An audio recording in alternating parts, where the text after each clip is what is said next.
Good morning, everyone. Thank you for those joining us in person. If you're here in person and are here to provide public comment, there are comment cards in the back of the boardroom. You can fill that out and bring it up front. If you're here via the Zoom platform to provide public comment, please raise your hand so I can call on you to check who is here to provide public comment via the Zoom platform. I see we have, good morning. Jill, are you here to provide general public comment or comment on any of our agenda Public items? comment. Thank you.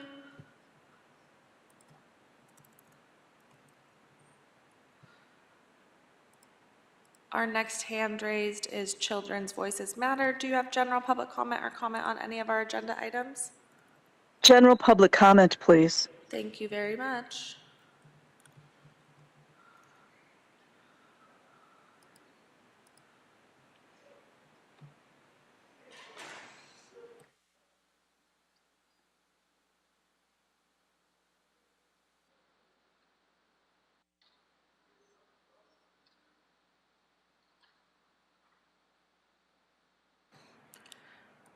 Gigi, good morning. I see you have your hand raised. Do you have general public comment or comment on any of our agenda items? Just general, please. Thank you.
Good morning, Henri. Do you have general public comment or comment on any of our agenda items today?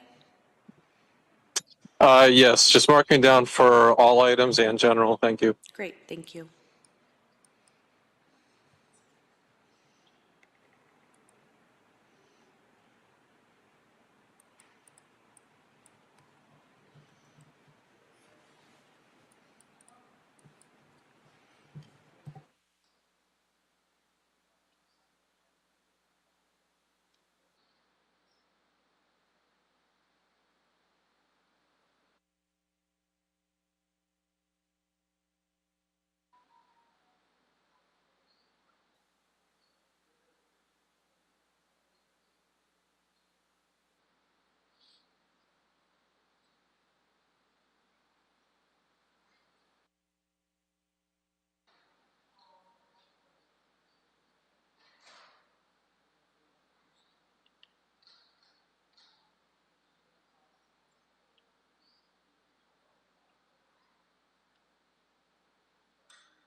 right, President Kang, we are now in record mode. Good morning, everybody, and thank you, and welcome to the regularly scheduled meeting of the Board of Public Works for Wednesday, May 28, 2025. Ms. Zatorsky, would you please take roll and establish quorum? Great. Good morning, President Kang. Good morning, Commissioners. I'm Devin Zatorsky with the Board of Public Works, taking roll and establishing quorum. We're joined today by President Kang, President Pro Tem Grant, and Commissioner Mitchell, and we have a quorum. It is 10 a.m., and we have general public comment in person, and we have general public comment and comment via our Zoom platform today. We have no neighborhood council commentary, and we're also joined by our City Attorney Representative, Ms. Virginia Choi. Thank you very much. We will now start with the general public comment, which is an opportunity for the public to address the board on public interest items and will be provided up to 1 minute per person, up to a cumulative total of 10 minutes for the general public comment segment of each regular meeting. Testimony shall be limited in content to subject matters which are within the jurisdiction of the Board of Public Works. The board may not take any action on any matters discussed during the public comment period. We will start with in-person speaker cards. Yes, we'll start with Audit LA. You'll have 1 minute for general public comment. Hope everyone had a great Memorial Day weekend. Okay, had to sneak that in there. Good morning. I'm very grateful that the city has put like a stamp of approval and gave me my First Amendment protest permit for L. Ron Hubbard Way. I keep the law, and it's going to be peaceful and just a time to stand together against the abuse, the ADA abuses that have gone on for so long, still going on, not as bad, thanks to, and I know you guys had something to do with that, and just also family separation, because we have, you know, Laura's been here and her dad is still in there and wants a wellness check, so it's peaceful, but it does seem to be now that they seem to be sending out this guy who claims he's a Scientologist. He's very intimidating, very scary. He's already physically attacked one protester. He was menacing another, and then on a separate, he saw me at a different time, and he never did anything to me, thankfully, but Thank you, Speaker. just to That's put time. that out there. Thank you. Thank you very much. Next in-person speaker is BJ.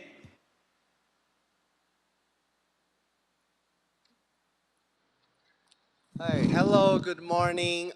So I want to talk about the permit issues. I am aware that a lot of people, they get their permit on Figueroa Street, so they were able to operate their personal business.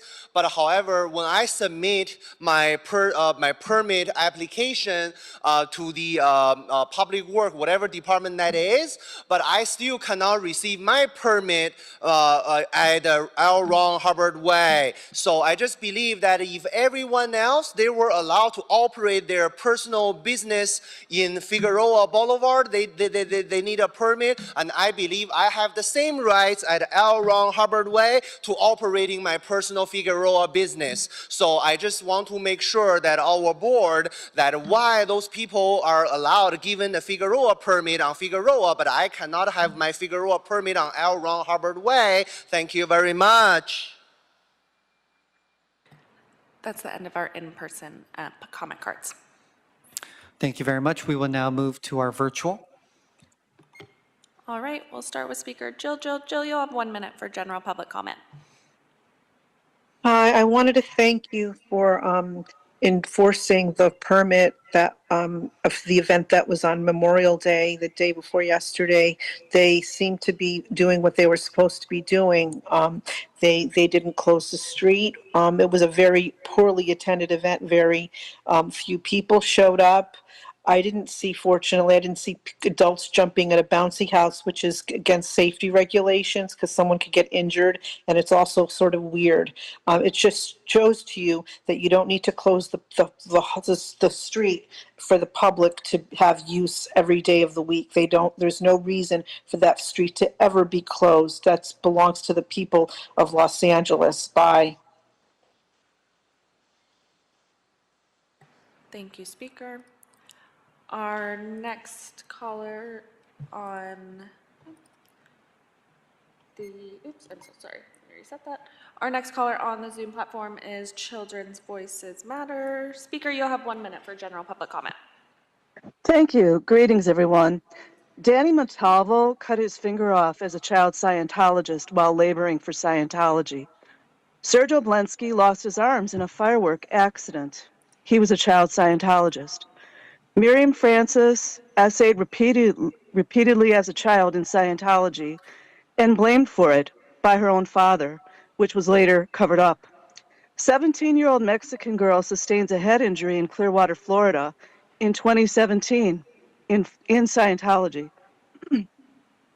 Numerous children that are difficult to handle in Scientology are told to take their own lives. Amy Scobie essayed at 16 years old and told that she had committed treason as a child Scientologist. Serge Del Mar, child in Scientology, essayed and covered up. Laura Andy Crescenzo, child Scientologist, heinously abused and later sued Scientology. Delphi Academy coach Randolph Clifford Jackson, Thank you, Speaker. That's accused time. of child. Our next caller on the line is Gigi's phone. Gigi, you'll have 1 minute for general public comment. Okay, so L. Ron Hubbard Way was paved with those bricks in part by child labor. There are people that are adults now, but were kids back when that road was laid. The bricks were laid, and they had to do it. That road should be tore up. I propose that you remove the bricks on L. Ron Hubbard Way and repave that road. It belongs to the city. It does not belong to Scientology, who has abused so many people in so many different ways, but especially the children. Not just with, the child labor, but with way worse, horrible, sick things. So please tear up that road and repave it. Reclaim that road for the city. Thank you. Thank you, caller.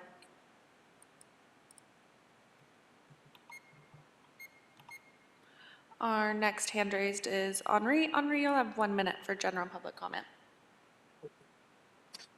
Interesting thing I learned on the Michelle McGinnis case I was reading up on, and this is the reason why corporations like Scientology are not being prosecuted. And I say, quote, a memo discovered is that internally, Heidi Feltzing Soto repeatedly has stated, remember the Enron case, remember the Enron case. All it takes is one conviction. Well, fascinatingly enough, she actually used to be one of the top lead counsels for the accounting firm used to do all the Ponzi fraud schemes at Enron. Wouldn't you know it, our very own city attorney, Heidi Feltzing Soto, worked at the Arthur Anderson firm, the same accounting firm that stole billions upon billions from America, and now she's our city attorney. She said, quote, we do not prosecute corporate defendants, unquote. That is why all corporations like Scientology are not being criminally prosecuted and at best are being given petty fines, not even to the extent that the LAMC code calls for when they blockade the Thank you, public Speaker. right of way That's illegally. time. All right. Georgina, I see you have your hand raised. Did you have general public comment today? Yes, please, thank you. You'll have 1 minute. I'm very pleased with the change that's been happening with the permits. I hope that continues to progress in the same direction of you doing better to scrutinize their applications for the permits and their usage of the permits. I'm really excited about the Audit LA Father's Day protest. It would be lovely to be able to see Laura Anderson's father be able to be there and celebrate with them. Her mother is still stuck in the cult as well. And I really am happy with the changes, but I do need to add in an extra caution about this concept of doing a street vacation on L. Ron Hubbard Way. That's an extremely dangerous concept. They block people from trying to escape. If they let people just come and go freely, that would be a different matter, but they don't. They run down and kidnap and put people in work camps and push them to Thank you, caller. forced That's 1 minute. labor. Thank you. Miriam, I see you have your hand raised. Do you have general public comment today? Yes, I do. Great, you'll have 1 minute. Yeah, I'm also very, very, very happy that the permit for L. Ron Hubbard Way that Audit LA has received for the Father's Day protest. However, I strongly believe this permit was given only because Scientology was not aware of the application in advance and they had no opportunity to push back. Because based on previous CPRA requests, we have found out that when other people have tried to get a permit, they have strongly objected to it in advance because it has been spoken publicly about. So be prepared for the next 2 weeks getting a lot of pushback from the cult of Scientology regarding this permit. But I have faith in you that you will not cancel it. That's all. Thank you. Thank you, Speaker. All right, President Kang, that is the end of our hands raised for general public comment on the Zoom platform. Thank you very much. With that, we will close the general public comment portion of today's meeting and move on to multiple agenda item public comment. The board will provide an opportunity for members of the public wishing to speak on more than one agenda item during multiple agenda item comment period up to 1 minute per item, up to a total of 3 minutes per meeting. This is the only time to speak on more than one agenda item, and please identify the items that you will speak on when you are called. We will start with in-person comments. Audit LA. I shouldn't have assumed I was first. Sorry. Okay, I want to start with number 1, and it's going to be the same warning. And and I know it sounds silly about slave labor when you're doing contracts with any company, because I wouldn't have believed that that was true, that there could be labor trafficking. It took me becoming a part of this protest and realizing that there is slave labor, whether it's and I know Scientology that isn't getting this contract. I get that. I'm making the comparison because there's other companies too that live off of, and I know you, sir, you were, Commissioner, you were a union president, so I bet you've heard or seen that this does exist, and it's something that we have to be, like, just like I didn't think that child bride things exist, and they do. Labor, abusing people for their labor exists, whether it's lower income or somebody's making the money and they're doing slave wages. So I would just really ask that that be like a part of the screening and making sure, like, that's why I'm pro-union. I would like to make sure a lot of times that we use union jobs, because the unions are going to be fighting for, and that's why I'm glad we have Commissioner Grant, former union, because it gives me the confidence that he's going to be checking that and knowing that that's his, because I come from a union family too. So that's why I have a lot of confidence in you for that, sir. And I wanted to talk about number 3, dead animal recovery program. And it's really sad. I'm such an animal freak. I am, like, I had a, like, it's so easy to get me, about the animals. But, when I was on Vermont and Sunset, one time there was a dead possum, and I didn't know if he was playing dead or it was like the hardest thing, and I was like, come on, little guy, just be playing dead. And then we called the city, and it was on a weekend, and you know what? They came, and they said that, yeah, he was dead, but they came on a weekend. And so I think that you guys are doing really good with that. And so, because I want to give credit, with that I appreciate that. That poor little possum, but at least he didn't have to stay there and maybe get hit by a bike or something. And the fish habitat, I'm all for, please, yeah, cleaning our water, cleaning our fish, because I'm obsessed with fish. Like, I could eat fish every single day, but like, I'm kind of scared to eat fish that's not farm raised. And I would love to see California and all of us to be able to get where we trust wild seafood again in our own waters. Like, I have a friend that goes shrimping and everything here in Sun Valley or what, and it terrifies me. I'm like, to even think about eating anything like that. So I'm glad you guys are doing that and cleaning that. That's it, I guess. My time ran out. Thank you. Thank you very much. Next in-person speaker is BJ.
Just a random list.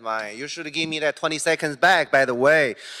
Just talking about the non-compliance of the industry user, especially during the Bureau of Sanitation, I firmly believe that there are thousands of businesses, they are not complying with whatever Board of Public Work policy or laws.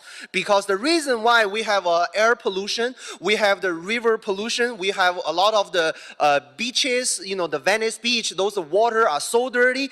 The reason why we have all of those is because we have thousands of business, they are not compliant.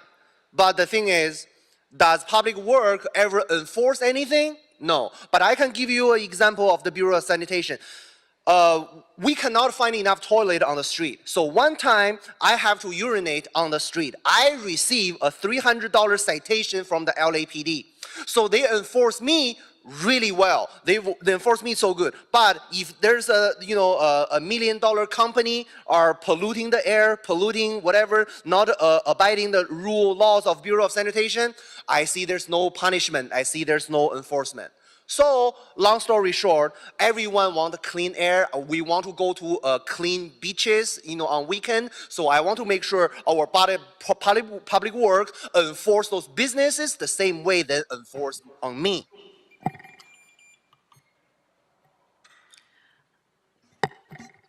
All right, that concludes in-person speaker cards. We will now transition to virtual. We had one virtual, but it looked like they dropped off the Zoom platform. I'm not seeing them anymore, so we have no hands raised on the Zoom. Thank you very much. With that, we will close multiple item public comment portion of today's meeting, and we will move forward with the approval of minutes for Friday, May 16th, 2025. Commissioners, any comments, questions related to minutes before we move to approve?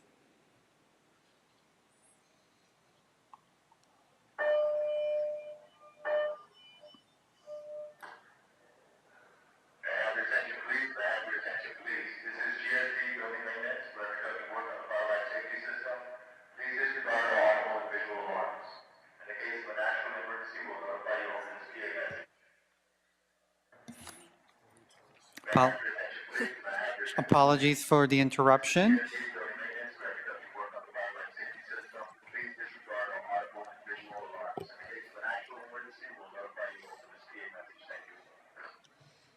All right, Commissioner Mitchell. I move for approval of minutes for May 16, 2025. Second. All right, first by Commissioner Mitchell, seconded by President Pro Tem Grant. Great. We will take the roll call, starting with you, President King. Aye. Vice President Chavez. Aye. President Pro Tem Grant. Aye. And Commissioner Mitchell. All ayes. The item is adopted and carries forthwith. All right, thank you very much. Moving on to our presentation today, LA Waterkeeper presentation, Pure Water Project. Vice President Chavez. Yes, thank you, President King. Today, it's my honor to welcome our guests for today, fellow members, Mr. Bruce Resnick, who serves as Executive Director of Los Angeles Waterkeeper, leading the organization's fight for healthy regional waterways and sustainable, equitable, climate-friendly water supplies.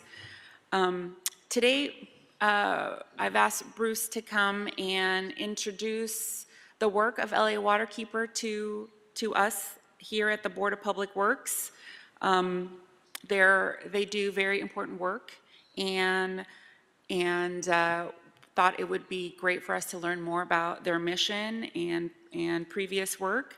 We here at the board recognize that thriving communities require strong partnerships with organizations like LA Waterkeeper.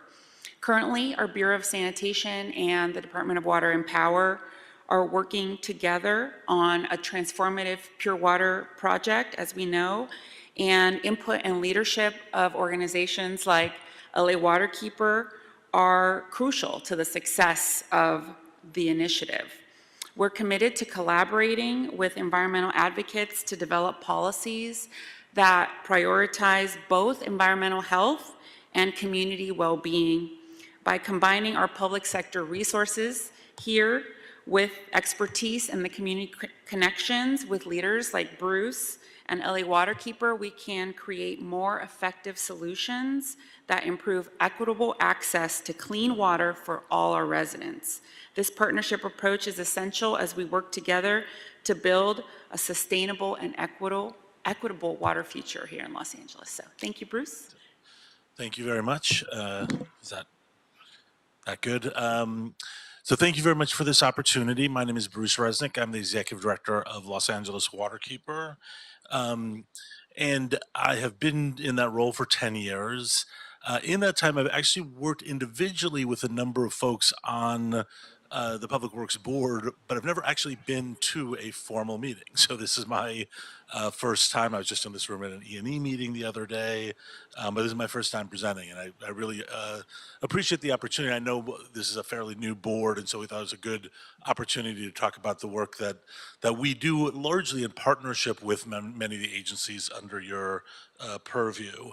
And today I'm going to talk a little bit about LA Waterkeeper, a little bit, as much as I can in a short time frame, of the history of water in LA, because I think it's really vital to understand where we come from, to understand where we need to go to, and then obviously some of the work we're doing now, and try to highlight where some of those partnerships and opportunities are.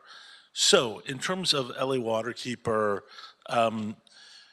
we work to fight for the health of local waterways. So anything that has to do with reducing pollution, cleaning up the LA River, restoring, waterways to health. But more and more, we work on resilient local water supplies, trying to make sure that we have multi-benefit local supplies and water security throughout LA County. And, we are often known as an advocacy group, and we take pride in that. Being the water watchdog is an important role, but we also very much are a collaborator, a political influencer, a partner, and we really try to be a visionary of where we want to go and not be a group that just says no, but actually is pushing for a resilient, equitable water future for all Angelinos. We do a lot, but we're actually a relatively small staff of 14. This is the staff, and it's made up of attorneys, scientists, outreach folks, back end, everything you can imagine, and hopefully, although my staff doesn't always appreciate it, by the end of when we're talking everything we're doing, hopefully you'll say, oh my God, I can't believe you do that with 14 staff, because it is a very, very hardworking team. We lump our work into three main areas: pollution prevention, healthy habitats, and systems change. And we really focus on these sort of outcomes, and this also is sort of an evolution where the environmental community is, which is pollution prevention is that triage. When we started out, oh my God, there's sewage spills happening and we have to stop those, and there's urban runoff and there's industrial pollution. But even once you stop that, and we haven't stopped it fully, but we've made great strides, you're still left with damaged ecosystems. So then we're working to actually try to restore those, the LA River and Ballona Creek and Ballona wetlands. But even that, what we really fundamentally need to do is change our systems. And this is where that evolution comes from, where we used to think how we reduce sewage spills and improve treatment. We now think, how do we reclaim wastewater? Or the same thing with urban and stormwater runoff, to really become, again, that sort of resilient city that we all want to see. So talking about the history, my mom was an English teacher, so I tend to love a lot of quotes. And so this is one of my favorite ones, which is, again, I said it before, if you want to understand where we're going, and if we don't want to repeat the mistakes of the past, we really have to understand where we came from and how that has sort of impacted the health of our waterways. And not just in LA, but really throughout the Western United States. So I've got about 10 slides and 3 minutes on the history of LA water. It's going to be a little bit of a challenge. But people don't realize we actually started building up as a major city really in the late 1800s. LA was already becoming a major city, meaning we were doing a lot of development. We were taking out a lot of our natural space, putting in a lot of hardscape. And unfortunately, a lot of this development happened during a fairly dry period in LA's history. You all know we go through dry periods and wet periods. It was a fairly dry period, which means we built right along a lot of our rivers and creeks without the idea that once we got to a wet season, we were going to have real issues. And that we did. We all know that it was the massive flooding, and people tend to always blame the 1938 storms, but really starting in 1909, we were seeing regular major storms, and it wasn't just the LA River, San Gabriel River, many of our other waterways, and these were devastating. I mean, these were, in today's terms, billions of dollars, lots and lots of folks died, lots of property lost, and it really was a combination of three things. One was just natural, which is LA is very steep. The water from a storm, even though it doesn't rain a lot, when we do get storms, they tend to be heavy and they come fast off of our mountains. We have the same elevation drop in the LA River in 51 miles that the Mississippi has in over 2,300 miles. So when we have a storm, it's coming fast. And then you add all the hardscape we were already building and the fact that we were building right in our floodplains, we were sort of destined for disaster. But as we did back then, and you got to appreciate the engineering, engineers are going to engineer. So we started building storm drain systems, and we started channelizing all of our waterways, thinking that was the way to solve the problem rather than kind of rethink our building. And so, it's largely worked on the flood side, I mean, to be honest, but it had many other impacts.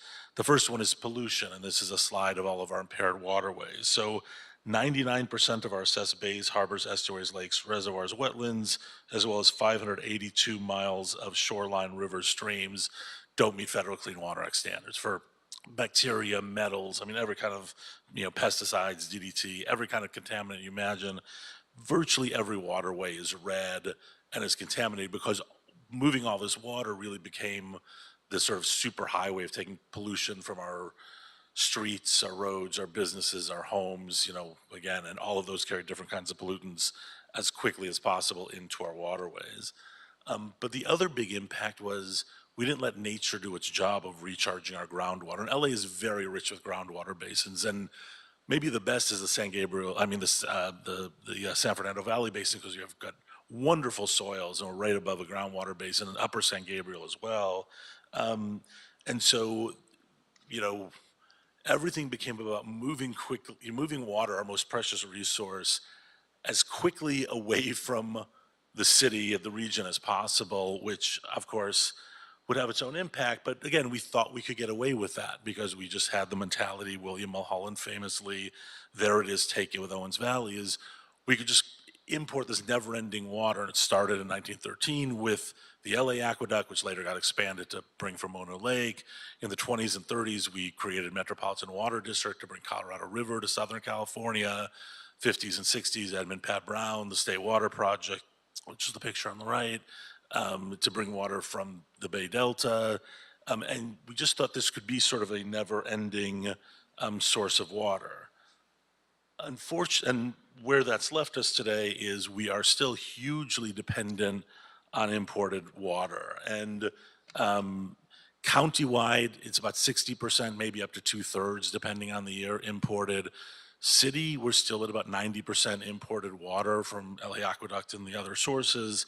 And of course, we have a goal of 70% local water in the city, 80% local water in the county by 2045. And obviously, being so dependent really puts us at risk if we start losing these sources of water. It also has a huge climate impact. And so people tend to think of the impact of climate change on water in the form of sea level rise or drought or floods. But the water sector is the #1 user of electricity in the state. And that's not just the pumping water up and down the state, but it's also the heating water, treating water, disposing it to the ocean. It's about 20% of the electricity in the state is the water sector. So if we can start getting a handle on the water sector, we can actually have a huge impact on climate. And of course, as we're seeing increasingly in the news, a lot of those places that we get water from are no longer reliable. This is the snowpack, Lake Mead, Colorado River, Mono Lake. They're literally drying up before our eyes, putting 4 million Angelenos, 10 million folks countywide, really 19 million people in Southern California at huge risk. And so what do we need to do? Change our way of thinking. And we talk about it in a few different ways. Mayor Garcetti talked about the new Mulholland moment in a rethink. I talk about moving from there it is, take it, to here it is, use it. Sometimes we talk about the 4 R's, reduce, reuse, recycle, restore within water. But LA actually was a leader in what was known as One Water long before any of these phrases. And really this idea that we have to be thinking in an integrated way about our water systems and how it fits into land use and everything else. So this is our fundamental, this is kind of our theory of change. If we can actually proactively focus on watershed planning throughout the region, if we can bring in more and more resources, because these are expensive. We're talking, when I get to the next few slides, and I only have a few more left, we're talking about 20, 30, 40 billion dollars of investment that's needed over the next 20, 25 years. We've done a pretty good job with Safe Clean Water program and other sources. Now we've got Prop 4, but we have to be looking for more and more resources and how we leverage those resources. And if we start to reform the way our agencies think about water and value resilient local water and look at multi-benefit and the value of that, we can get to what some of our stated goals are, which is countywide 300,000 acre feet of new stormwater capture, regionally recycling 330 to 350 million gallons of wastewater. It's about half the amount of water we're importing currently. If we can do all that, we are going to clean up our waterways. We're going to become compliant with our stormwater permits and our total maximum daily loads. We're going to reduce our flood risk in these communities, which could allow us to then actually start to green things like the LA River and Ballona Creek and reduce our reliance on imported water, which of course will mean healthier waterways and communities, resilient water supplies, and a shift to a green economy. So some of the areas where we do a lot of work and it overlaps a lot with agencies under your purview, although I will note, it's as we think about stormwater and wastewater in a more integrated fashion, the blurring of LA San and LADWP becomes very difficult to sort of separate. So I include a lot of our work with LADWP as well. So sewage has obviously been a big focus. And we were a group, and this goes back to our advocacy days. We sued the city over chronic sewage spills 20 years ago. We got 90% plus of reduction of spills. We continue to monitor to make sure there's not backsliding. We were very involved in oversight of the big Hyperion spill. We're still advocating to make sure that gets fully rectified. I was actually on a Blue Ribbon Task Force, or what have you, that this board at the time commissioned to oversee and make sure that we don't make those mistakes. The next focus is we have to reduce the amount of nutrients that go from our wastewater plants into the ocean. We are learning with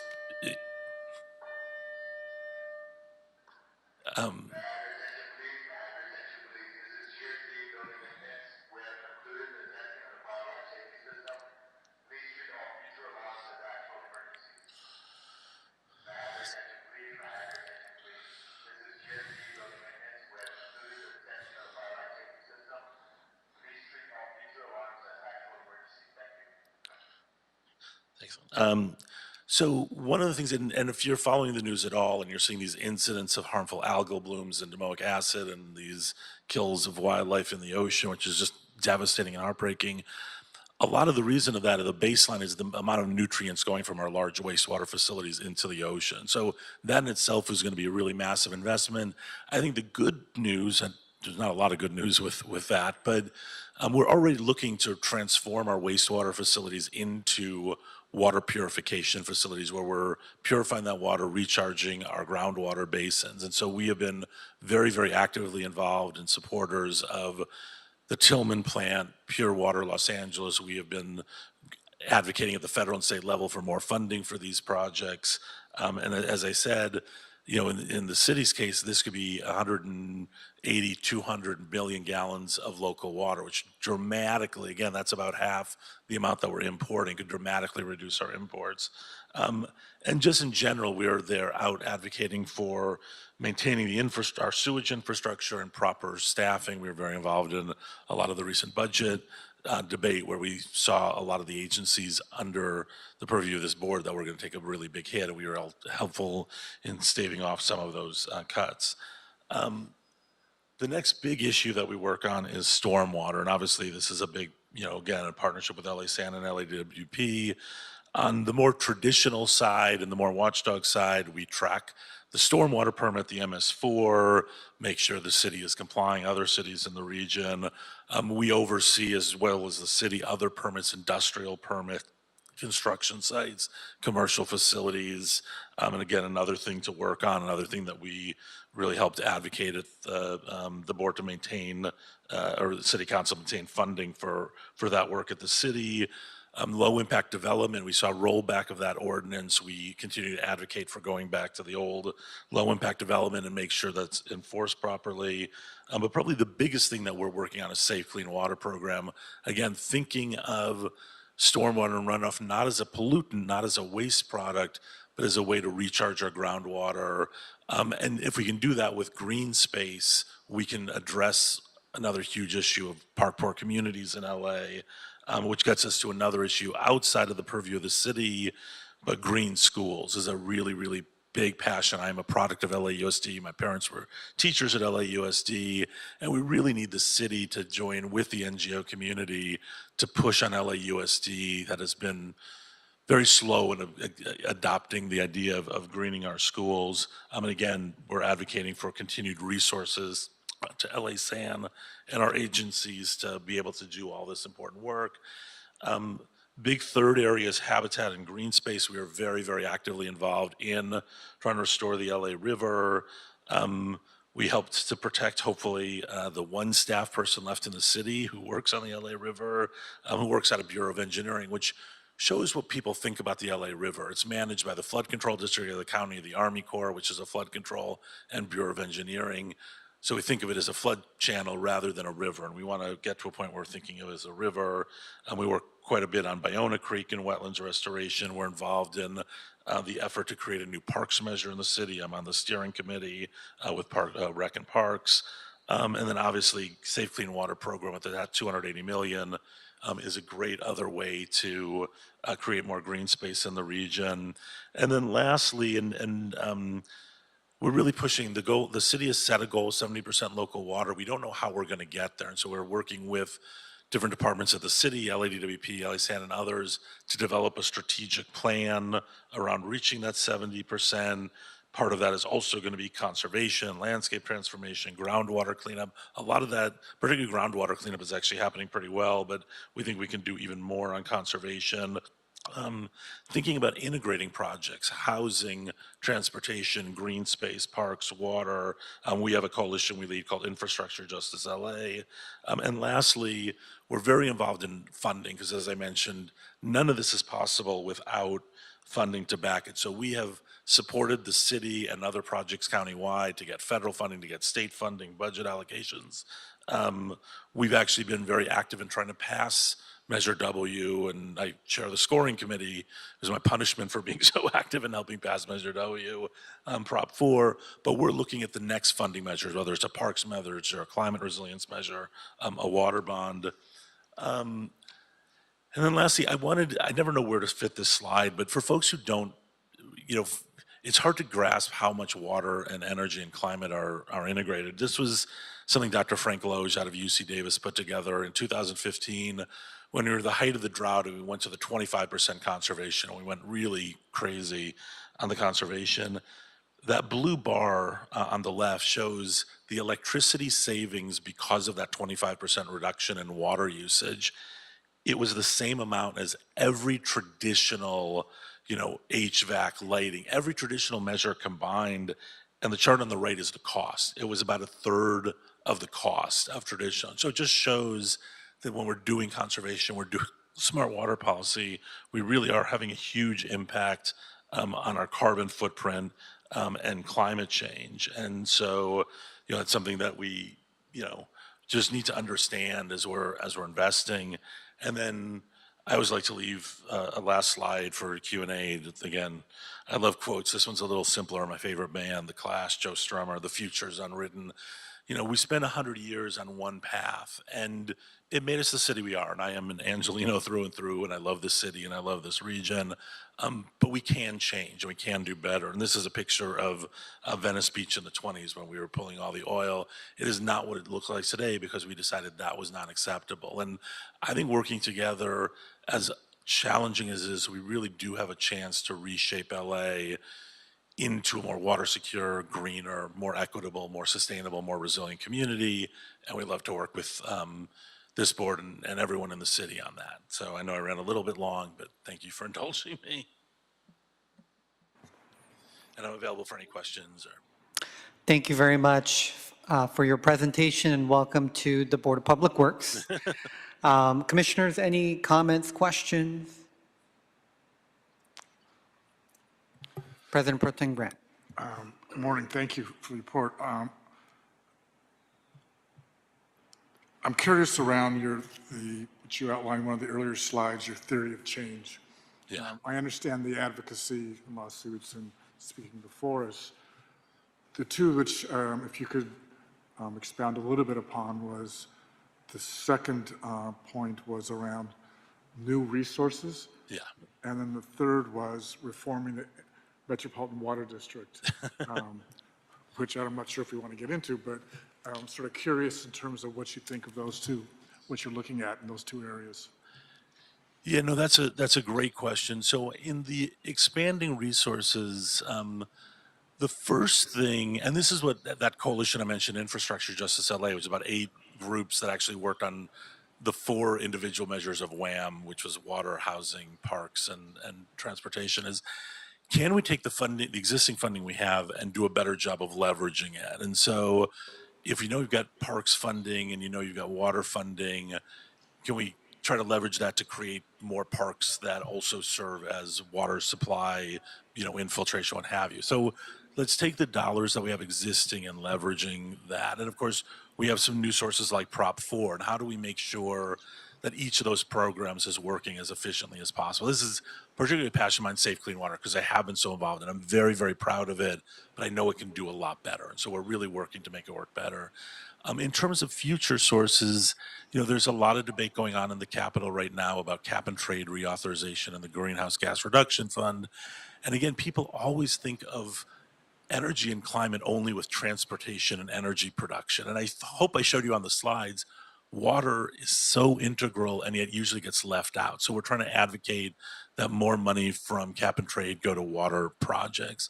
I think ultimately I would like to see ideally a county-wide climate resilience measure, because even with all the WHAM measures, it's still a drop in the bucket. And so something that really focuses on these sort of integrated projects, we're trying to fit resilience into these WHAM measures, and I think it would be easier to just have a resilience measure. And last one, at some point, and I don't think it's going to be for a little bit, we need a state water bond. We need something that is really going to invest, particularly in the wastewater infrastructure. They're not my favorite projects because I tend to like greener, more multi-benefit, but they are going to get the most bang for the buck. If we really want to reduce our dependence on imported water, as I mentioned, county-wide, we import about 700 million gallons a day of water. The big recycling projects, Pure Water LA, Pure Water Southern California, Tillman, a couple of the smaller ones like Las Virgen, it's about 350. If we build those projects, $30 billion, we half our need for imports. And the thing is, in the end, I think it's going to be a savings because I'd rather invest that money locally than Delta Conveyance sites. We're going to be spending the money somewhere. I'd rather come here where I actually have more confidence that it actually is going to address our water issue. So probably for the looking out future, countywide resilience bond and a state water bond are probably the things that I think offer the best opportunity. And then in terms of the agencies, I think we are seeing a lot of movement. I mean, we've been working with LADWP very closely, but even Met adopted, and we were very involved in this, a climate adaptation master plan for water about a month or two ago. And it's really a framework that says, as we look at future projects and future investments, we're going to evaluate those projects, not just on reliability, which is the way they've traditionally looked, but on environmental co-benefits, on resilience, on equity criteria. And we think that is, it hasn't gotten a lot of coverage, but we really think that is transformative with the agency. So Met's no small task. I mean, I think we're the first group that's really focused on it as sort of a full-time thing. Most people focus on Met on a project. Like, I don't like Delta Conveyance, so I'm going to come. But we've worked to try to build relationships to look at, again, what can we all agree on, not just what we don't want to see. So hopefully that answered. Well, thank you Vice President Chavez? Just really quick, thank you. Thank you again, Bruce, for that presentation. Really appreciate that introduction. I hope that, we can have an ongoing collaboration.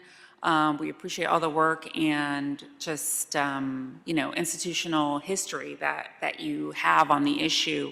I just think it's so relevant given the recent news about the Colorado River Basin and how that is depleting, and that's a major source of water for us. It's just there's constant reminders of why the path that we're on is the right path to be more sustainable, to look locally for water resources. And I liked how your slide about connecting the dots, connecting the water dots, because one improvement in one area helps in so many others. And I think that's for us as a board, when we're approving projects or when we're approving memorandums of understanding with the Department of Rec and Parks on greening doing a greening project or a stormwater capture project, all of those have impacts toward this goal, this large goal that we have. And I think everyone has different viewpoints on how to get there.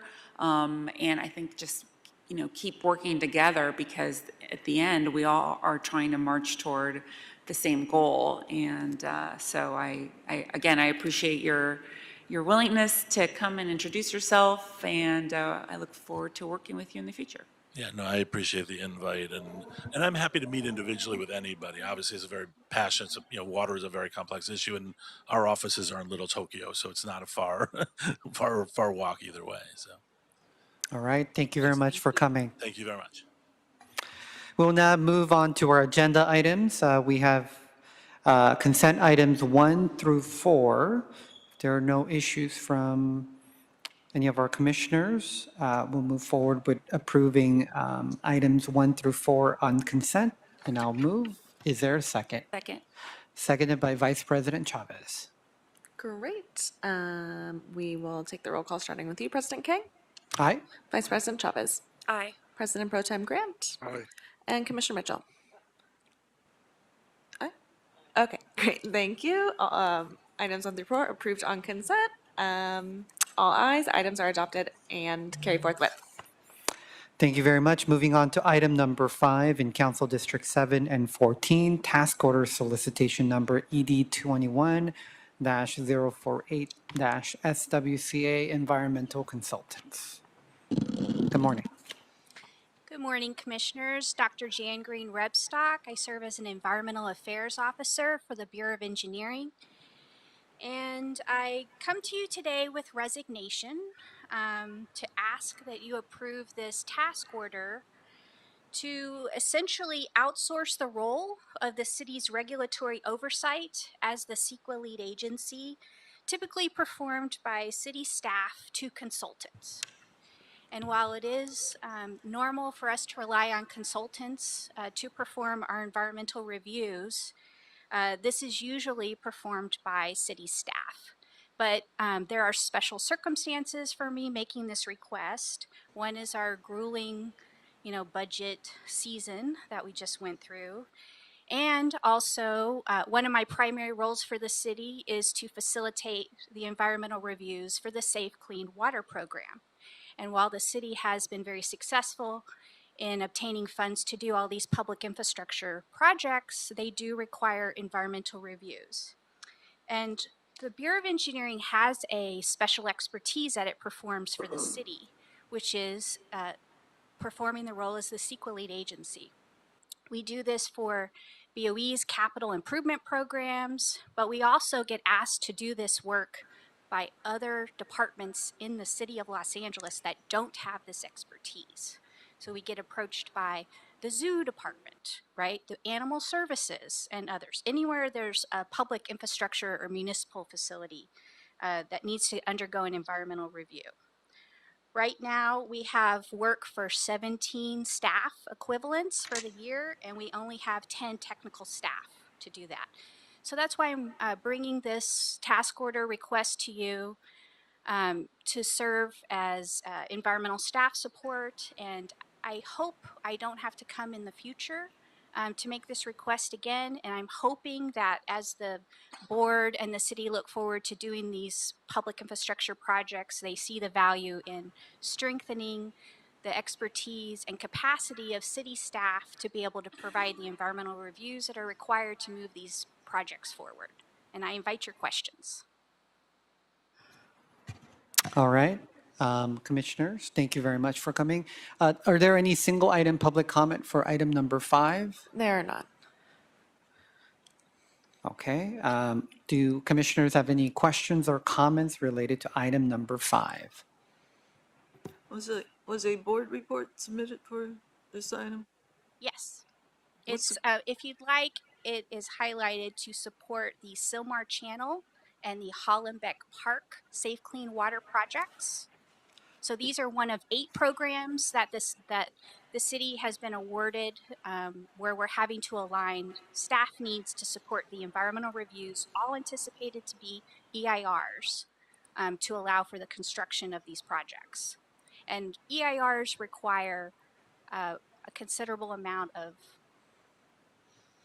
time and effort, typically 2 to 3 years, and mid-level environmental staff. Serving as an environmental affairs officer, it's my role to try to grow the capacity of city staff to meet those needs. And the city's capacity is dwindling. Well, I'll just kind of raise that alarm. So hopefully that'll change over the future. But yes, it's issued task order solicitation ED 21-428 to SWCA Environmental Consultants. And I will highlight that we are trying to take advantage of the opportunity of bringing in experienced consultants to maybe get some training opportunities for our younger staff so that they'll be better positioned to meet these needs in the future. But again, we are experiencing the staffing shortages, so that's why we need to augment with consultants. Thank you. Right. Any other questions or comments from our commissioners? And I really hope, as you stated earlier, that we can develop those skills in the future in-house so that we can do these services. Yeah, and I'll just highlight, we do have those skills, we just don't have enough people with those skills. So that's what I'm hoping is kept in mind as we go through the next budget process. Thank you, commissioners. Thank you very much. I would like to move to approve item number 5. Is there a second? Second. Seconded by Vice President Chavez and Commissioner Mitchell. All right, we'll take the roll call, starting with you, President King. Aye. Vice President Chavez. Aye. President Pro Tem Grant. Aye. And Commissioner Mitchell. All ayes, the item is adopted and carries forthwith. All right, moving on to item number 6 for all council districts, annual publication 2024, public notice of significant non-compliant industrial users. Good morning. My name is Natalie Bashore. I'm from the LA Sanitation Environment's Industrial Waste Management Division, where we enforce we administer the EPA's approved pretreatment program. And we do this by regulating, enforcing, and monitoring industrial users that are discharging to the city sewer and the reclamation plants. And we do this by regulating through the local ordinance and also the federal regulations. And the federal regulations requires us to publish in the newspaper in our jurisdiction the significant industrial users that are under significant non-compliance in the last 12 months. And with that said, for the calendar year 2024, we had 10 significant industrial users that were in significant non-compliance. We look to publish in the LA Times, and we're also looking towards our budget to publish in other newspapers that have to support different language equities. And with that said, we would like your approval to publish these 10 significant industrial users, and I'm open to any questions you might have. Thank you. Thank you very much. Seeing that we do not have any single item public comment on this item, there are questions or comments from the commissioners. All right. I know when we last spoke during our briefing, that we're going to be trying to be equitable with our publications. So I look forward to that next year. So thank you very much. Is there a first and a second?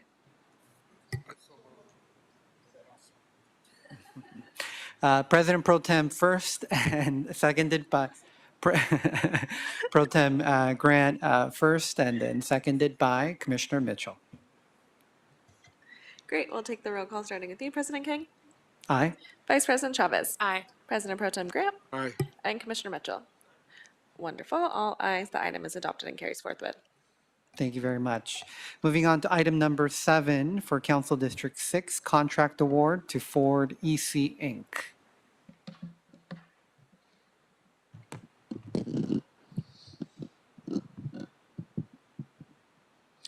Good morning, Commissioners. Ibrahim Hafiz with the Bureau of Engineering, Environmental Engineering Division. I am a project manager within that division. Today, I'll be briefing on the board report for contract award to Ford EC for the Donald C. Tillman Water Reclamation Plant, maintenance and warehouse facility replacement. This capital improvement project number, CIP number 6195, work order number SZD 11242. This project is located in Council District number 6, and this is a joint board report between the prepared by the Bureau of Engineering and the Bureau of Contract Administration. This board report is recommending that the board declare Ford EC as the lowest and most responsive and responsible bidder for a contract total of $55,995,000, and is to authorize the board president or 2 board members to execute the contract pending legal form approval by the city attorney. A little bit of background about this project. The Donald C. Tillman Water Reclamation Plant has been a critical part of the Los Angeles wastewater infrastructure since 1985.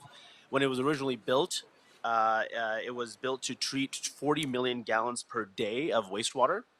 In 1991, the plant underwent a major expansion, increasing its capacity to 80 million gallons per day to accommodate the growing needs from areas such as Chatsworth and Van Nuys in the San Fernando Valley. The existing maintenance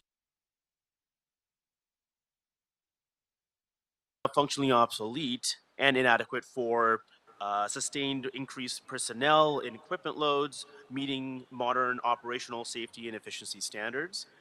Replacing the outdated structure is going to be essential to maintain and improve operations and ensure continued support for logistical activities and operations within the plant. So the project scope for CIP 6195 is going to be to demolish the existing facility and construct a new 46,000 square foot maintenance and warehouse building that will be 2 stories tall. It will be equipped with all of the necessary mechanical, electrical, plumbing, communications, and safety systems, in addition to security systems and full commissioning and testing of all the new equipment that's going to be installed. There will also be site improvements in order to meet current codes. So there'll be grading, paving, utility installation, parking lot installation, irrigation, and landscaping updates. All in all, this project contract will last 911 calendar days. This project has also received CEQA clearance. The final environmental impact report was certified by LA City Council on August 4th, 2021. It should be noted that the original city engineer's estimate for this project was $43,435,000. There were 3 bids that were received. All 3 bids were higher.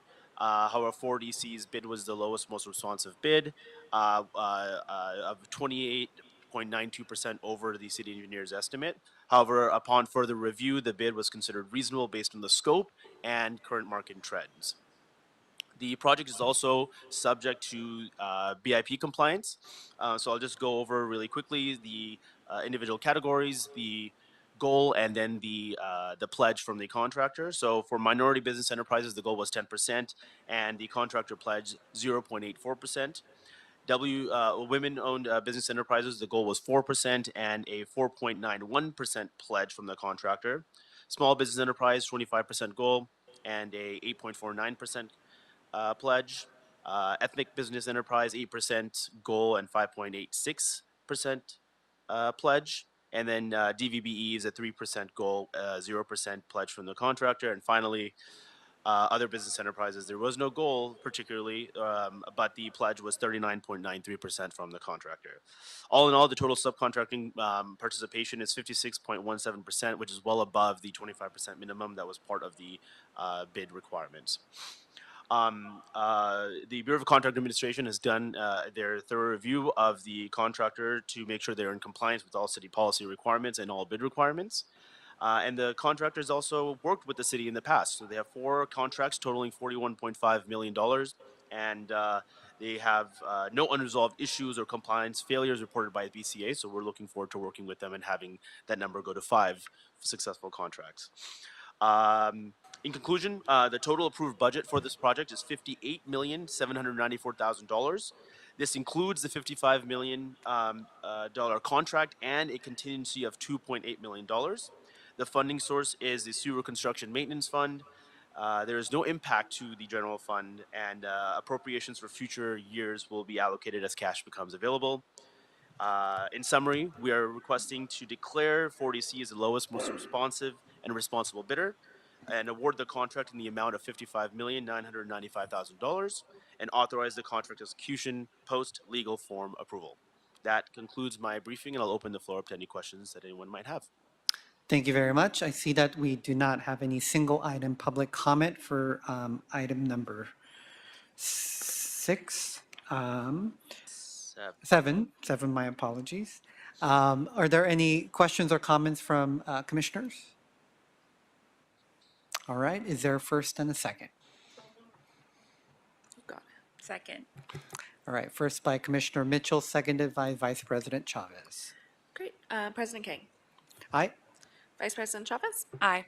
President Pro Tem Grant. Aye. Commissioner Mitchell. Wonderful. All ayes. The item is adopted and carries forthwith. Thank you very much. All right, does that conclude our items for today? Yes, President King, that is the end of all our agenda items.